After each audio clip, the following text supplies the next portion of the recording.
Oops. Okay, it's gonna have to warm up again. Here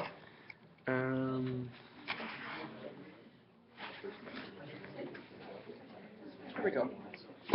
Just get rid of a bit more space. Okay. So yeah, I will. Yeah, I'll mark the quizzes today. The other thing I'm going to do, and I was going to mention this, I haven't had a chance to mention this yet. I need to scan. I've been writing up answer keys to the quizzes while you folks are writing it. I need to scan those answer keys and put them on the course web page, so you can take a look at those if you need them to help study for the test. I haven't done that yet for the first quiz. I will do that for the second quiz at the same time as I do it for the first quiz, which should be soon. So what we're going to be moving on to right now is a section on work, which is a concept from physics. One of the things that I may have mentioned before is that one of the people who invented calculus was Isaac Newton, who's also well known for a lot of physics stuff. And part of the reason for that is calculus is very useful in physics. It's more useful in physics than it is in any other field, which is one of the reasons that a lot of these application problems are coming from physics. About half of the applications we're going to cover are going to be physics applications. And the other half will be things like there'll be some biology things, there'll be some economics things, there'll be some, what are the other?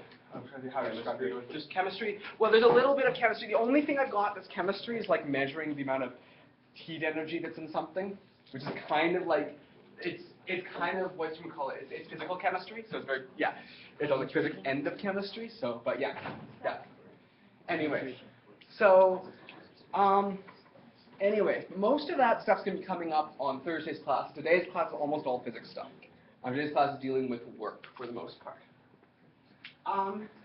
So the idea is, again, hopefully some of you have seen the concept of work in physics. How many people here have taken a first-year physics class and or are currently taking one? How many people here have not taken a first-year physics class and are not taking one currently? Okay, there's a bunch of you. That's okay, it's not required for this course. The key thing, I'm going to try to make this clear that actually understanding the physics concepts is not actually necessary to solving the problems, as long as you know the physics, as long as you have the physics equations, which are going to be on your formula sheet. So any physics equations you need are going to be on your formula sheet. So hopefully understanding the concept shouldn't be necessary. Yes? Is there a handout for physics? Oh, thank you. I don't know why I forgot.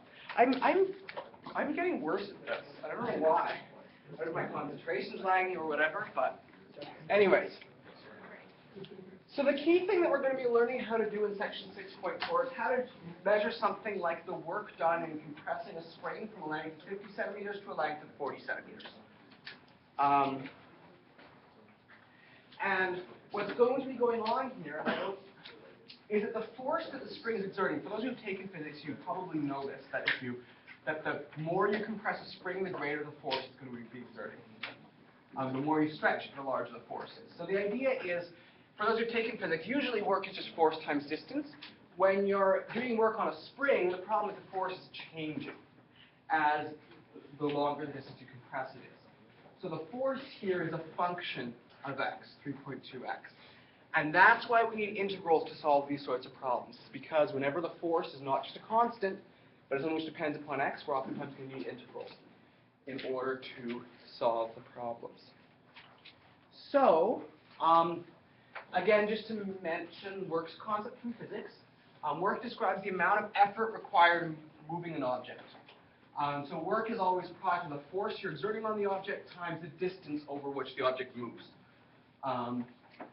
So work is force times distance. And that's sort of the easy definition of work.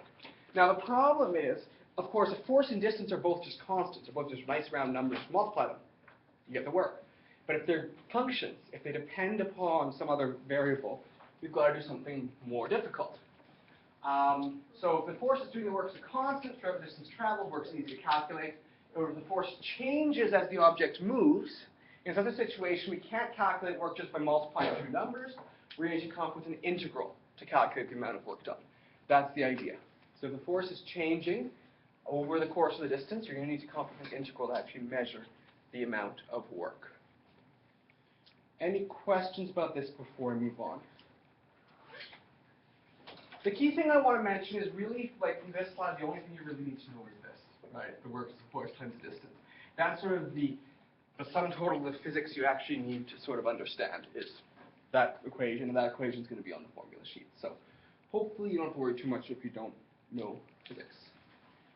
So what I'm going to mention, and again, this is sort of the philosophy I've been using throughout this application section, is if you want to come up with how are we going to calculate work using an integral, the first step is to figure out how can we approximate the amount of work done using a Riemann sum.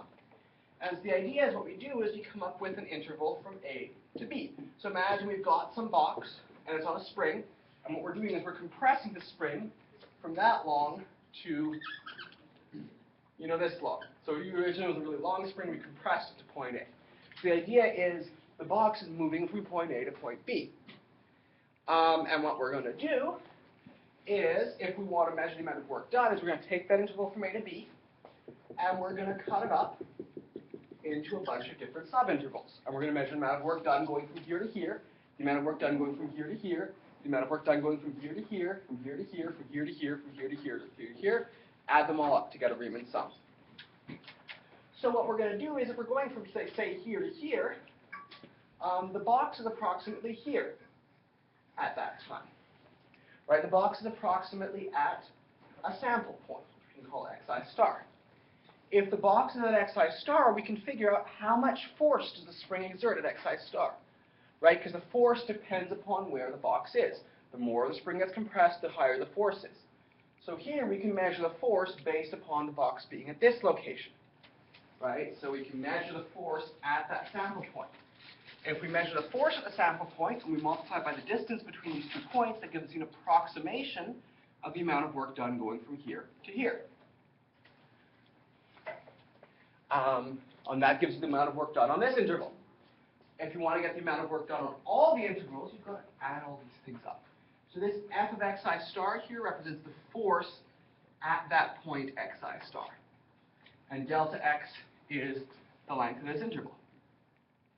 So this is the force times the distance on that interval, and this Riemann, the sum symbol is just saying we're adding up all those forces.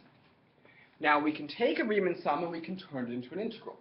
So if we let the number of these little pieces we're cutting it into go to infinity, we cut it into more and more and more pieces, that Riemann sum that looks like sum f of xi star delta x is going to turn into an integral of f of x dx.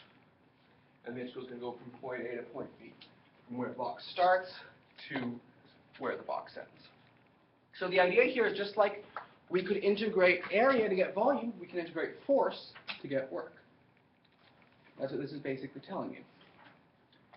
So, any questions about this idea of where this formula comes from before I go into examples of using it?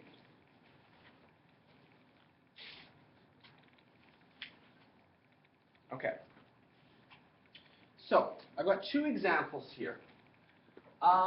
First example says when a parcel is located at a distance x meters from the origin, a force of cosine pi x over 3 newtons acts on it. And the question is how much work is done in moving the particle from... Why did I say parcel? You know what? I think it was... it was an autocorrect thing. I think it used to be particle and we autocorrected it to parcel. It was probably P-A-R-T-I-C-E-L I spelled. And it was like, oh, that's supposed to be parcel. It's supposed to be particle. Anyway, so we want to know how much work is done in moving the particle from x equals 1 to x equals 2. Well, the idea here is to calculate the work.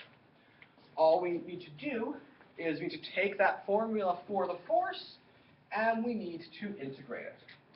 So we're going to do an integral from 1 to 2 of cosine pi x over 3 dx. This is example 1. Well, if we want to integrate that thing, we're going to need to use substitution because we have an inside function here. So I'm going to say u is pi x over 3, so du is pi over 3 dx. So dx is going to be 3 over pi du. Also, when x is 1, u is pi over 3 times 1 is pi over 3. And when x is 2, u is 2 pi over 3. So then we can use all that information to come up with our new integral. So rather than going from 1 to 2, it's now going to go from pi over 3 to 2 pi over 3. The cosine of pi x over 3 will become cosine of u. The dx will become 3 over pi du.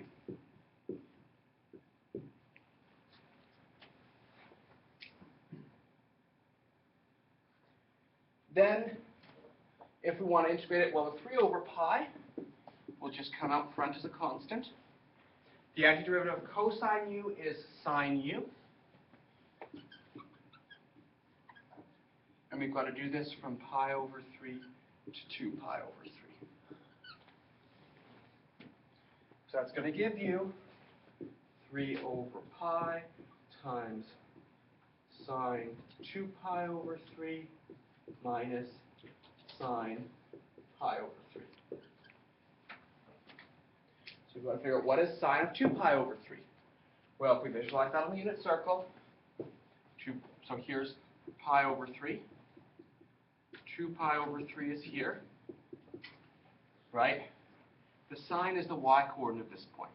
The coordinates at this point are 1/2 square root 3 over 2. This one is the same as this one, but reflected. So the x-coordinate is going to become negative. The y-coordinate is going to be the same here. So the sine of this one is square root of 3 over 2. The sine of this one is square root of 3 over 2.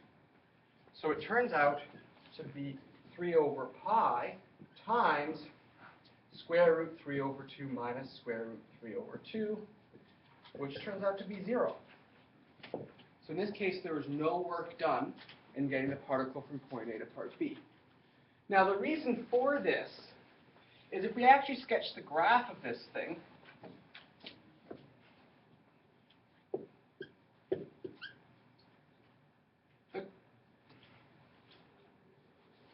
the graph looks like this. So what happens is from 1 to 1.5, the work done here, the function's positive. So the force is a positive force, and here there is a positive amount of work done. But between 1.5 and 2, there the graph is negative. So there the force is going in the other direction. There's a negative amount of work done. Imagine there's a situation where you push something up a hill, and then it slides back down the other side. There the amount of work done is 0. The amount of work you've done pushing it up a hill is sort of energy that you can gain back as it slides back down. That's the idea. So that's why the amount of work done here is 0. Is that there's a positive part which does positive work, a negative part which does negative work. If you don't understand what negative work represents, that's okay. Really, at this point, all you really need you to do is to be able to calculate this. Again, I'm not sort of going to. In the book, this question comes as a follow-up of like, how can this be? How can the amount of work be 0? I'm not going to ask questions like that on the test because those are physics questions rather than math questions. If that makes sense. Yeah. Any other questions about example 1?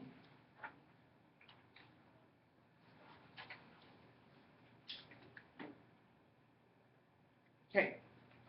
Next, I'm going to do example 2. So example 2 deals with a force, electrical force between two things which are charged and static electricity. Now, again, if you know your physics, you know you might know the formula for electrical force. I'm not going to expect you to know the formula. I'm just going to tell you this: that if you have two things which are charged with static electricity, the amount of force on them is related to some constant k and the distance between those two objects, x squared. And so the idea here is I want to know the question here is which is larger, the work required to move the objects from 1 centimeter apart to 2 centimeters apart, or the work required to move them from 2 centimeters apart to 10 centimeters apart.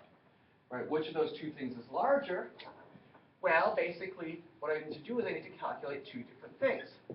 The first amount of work is going to be what happens between 1 centimeter apart and 2 centimeters apart. And here the force is k over x squared. The second amount of work is going to be from 2 centimeters apart to 10 centimeters apart. And I'm going to want to compare those two things.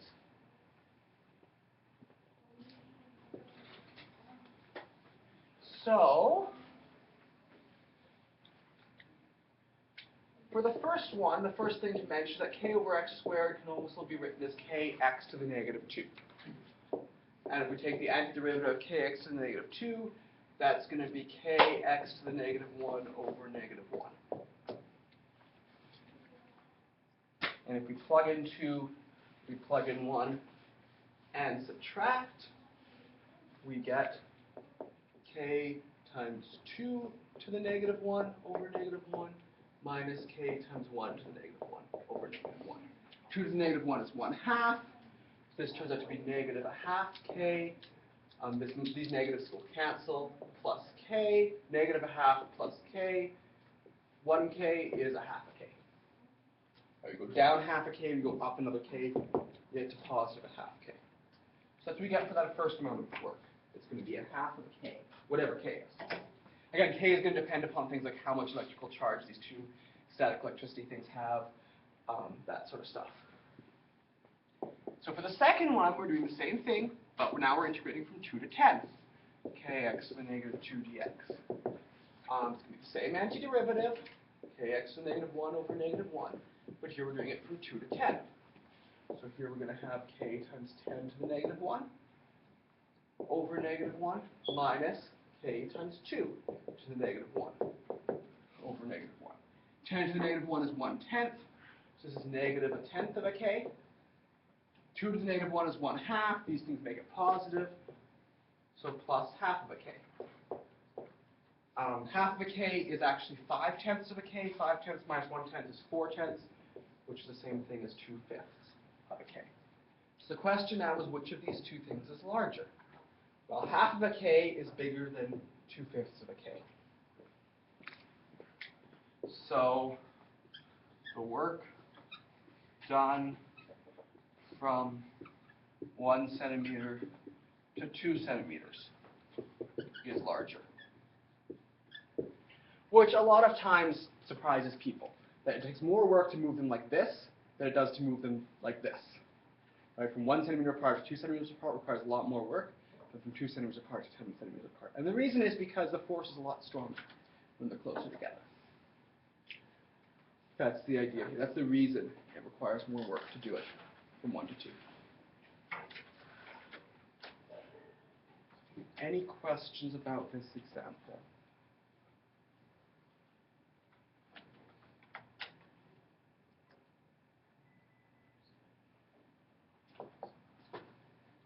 Okay, so last thing we covered before the break is dealing with springs. Again, I think that one of the examples I was talking about earlier was when we had an object on a spring. So there is a specific law that governs forces with springs, and the law is that the force is a constant times the amount the spring has been compressed. So the more you compress it, the bigger the force is. The more you stretch it, the larger the force is. That's the idea. So it's directly proportional to what's called the displacement. Displacement is how much it's been stretched. The constant k is different for every single spring. But if you want to figure out, how big is this constant k, one way of doing it is to stretch a certain amount, measure the force. Right? And if you know what the force is, you know how much you stretched it, you can easily find the k. So here's an example of a question involving a spring. Here we have a spring which is a natural length of 20 centimeters, so it's usually 20 centimeters long. If you stretch it to 30 centimeters, the force is going to be 25 newtons. The question now is how much work is required to stretch it from 20 centimeters to 25 centimeters. Well, so the first thing to mention is that the force is a constant times x, right? And we know when we stretch it to a length of 30 centimeters, the force is 25 newtons. So at 30 centimeters, the force is 25 newtons, and the x here is 10. Because its original length was 20, you've stretched it to 30, which means the amount we've stretched it is 10 centimeters. So I can fill in those numbers. 25 is k times 10. Divide both sides by 10. K is 2.5.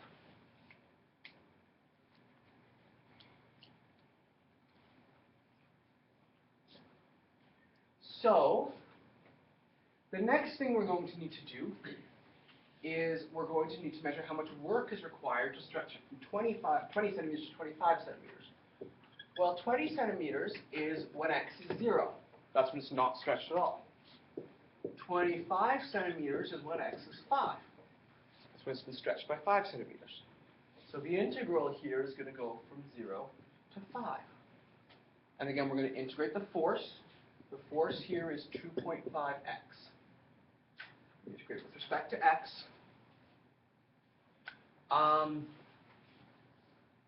Now, when we integrate this thing, find the antiderivative of 2.5x, that's 2.5x squared over 2.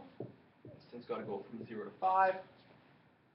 Plug in 5, we have 2.5 times 25 over 2 minus 2.5 times 0 over 2. 2.5 times 25 is 62.5, divided by 2 gives 31.25. Yes? Do you have a question? Oh, no. Nice. Okay. Now, so here we have 31.25. Now, one thing I want to mention a little bit is about the units of these things. So far, I've sort of been ignoring units completely. Usually, the units, I think I mentioned this before, the units of an integral are always the units of the function you're integrating times the units of x. The function we're integrating is in newtons.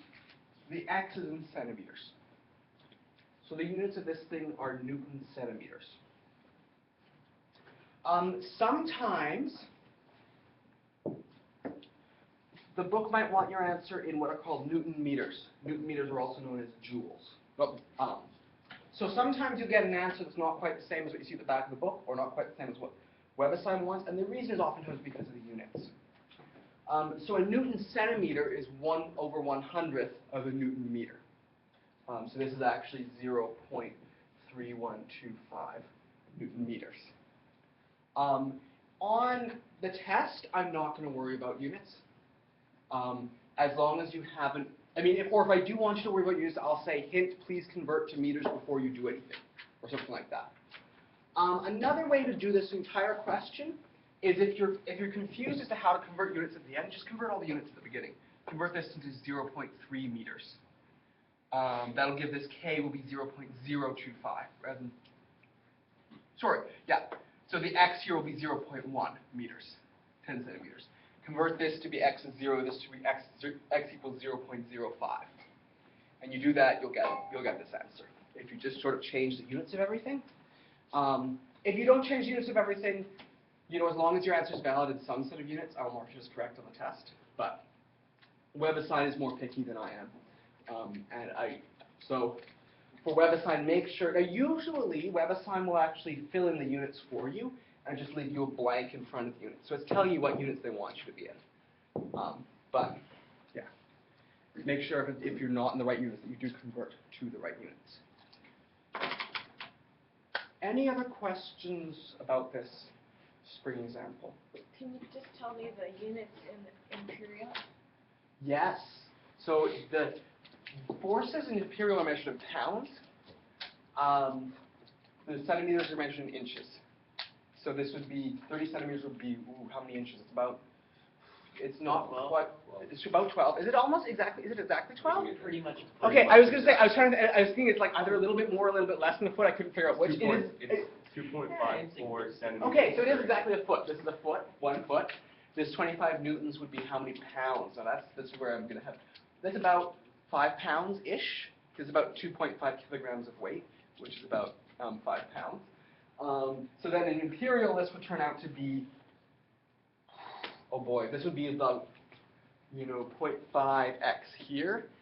What kind of ugly conversions would you have to do? Probably from, like, The imperial inches conversions to are always Yeah, exactly. Yeah. There is a reason I do it in metric, and the reason I usually do it in metric is because there's less ugly.